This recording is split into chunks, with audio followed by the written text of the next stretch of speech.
Today's lecture we're going to be talking about generics. So before we get into generics, let's revisit the concept of overloading methods. So in this particular example from the book, you'll see that we've created three different arrays. Each array is a different type. One is an integer, one is a double, one is a char. Now if we come down here, if we want to display the data of each of these and we want to write a method to do that, let's take a look at how we would do that. First, we've got this display array method. Notice if I highlight this, we're passing in this integer array. Here's the method to do that. So we have our display array, we pass in an integer array, and then we just print out each of the elements. Well, that's great for an integer array. However, we have to write another method called display array that we pass in our double array to. So you can see if I highlight this, it doesn't highlight this one here, it just highlights this one here because they're two distinct methods, but the method signature is different. The last one here is a character array, and you can see it matches up with this one down here. Now the problem with this is that if you wanted to create this method that passes in different types but does the exact same thing, you have to create three separate methods. And so in the future, if you ever want to make an update, let's say you're going to print out the length also, that means you have to update it in all three places. So wouldn't it be nice if you could just write one method that would be able to handle all different types that you passed into it? Well, C# has just that, and that's called generics. So in this example from the book, we're going to learn about generics. So you'll notice it's exactly the same as the previous example. So we have three different arrays, all of different types. Then we have this display array method. Now watch what happens here. When I click on it, you can see that all three are highlighted now, where over here when I clicked on it, it was only one at a time because there was three separate methods.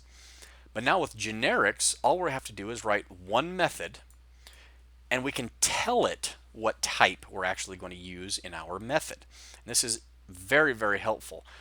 Now, as we get into the syntax of generics, it can be a little bit confusing. It just takes a little bit of time.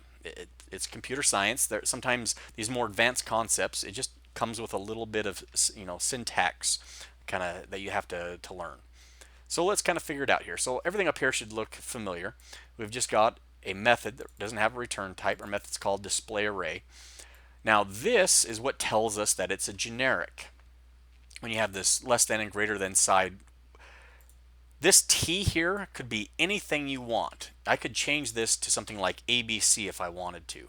Now if I did that, I would have to change ABC in all places that we use that T variable.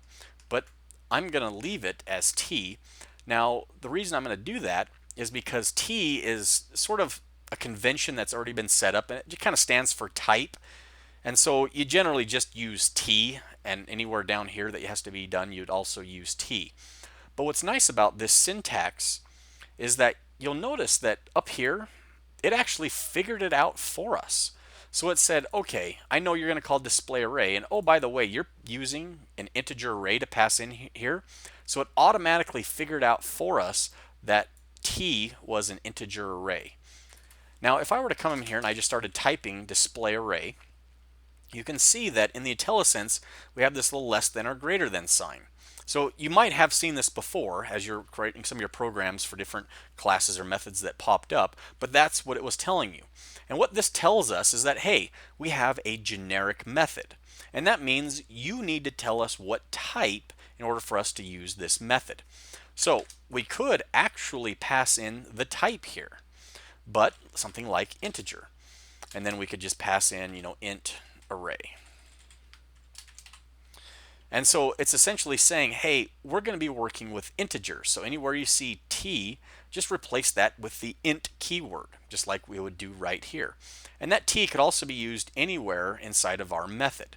You could even you could declare new types of T, for example. So I could say, T. You can see actually it's creating, some syntax here for me. So T just gets replaced with whatever type you pass in.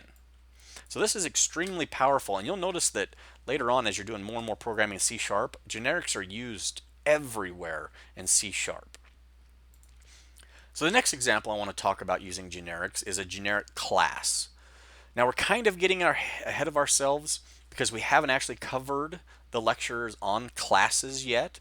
So what I'm going to do here is I just wanted to explain how generics work with relation to classes, and it'll make even more sense later when we catch up with the class lectures. So just don't worry about the syntax of classes and constructors and all this stuff. Right now, just worry about how generics fit in with classes.